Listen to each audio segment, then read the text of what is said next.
রনি ভাই কি অবস্থা, ভালো আছেন? আপনি সৌদি আরবের মাটিতে কেমন অনুভব করতেছেন?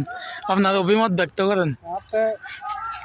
আপনি আজকে তো ফুটবল খেলতে আসছেন, কি হিসেবে খেলবেন আজকে? কোন সাইডে খেলবেন আপনি? আমি খেলবো না, আমি লাফায় থাকবো। আপনি এদিকে তাকাই কথা বলেন।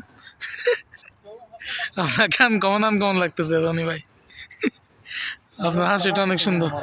আমাদের বড় হয়ে আছে ডন হুমায়ুনের বন্ধু। জনি ভাই, বিদেশের মাটিতে টান টান উত্তেজনায় আমরা আজকে ফুটবল খেলতে আসছি সৌদি আরবের সাথে। সৌদি আরব ভার্সেস বাংলাদেশ।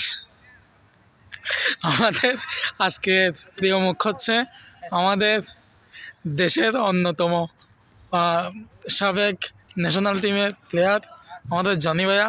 বারবার যিনি বিভিন্ন টিমে ক্যাপ খেলে জয়যুক্ত করেছে, বিভিন্ন দলকে চ্যাম্পিয়ন করেছে, সে আমাদের জনি ভাই। ওনার অভিমত আসলে আমরা শুনতে চাচ্ছি। উনি আসলে এখন ব্যস্ত আছে খেলা নিয়ে, পরে কোনো এক সময় কথা হবে। নববর্ষের শুভেচ্ছা, 2026-এর শুভেচ্ছা। ওকে, সবাই ভালো থাকবেন, আল্লাহ হাফেজ।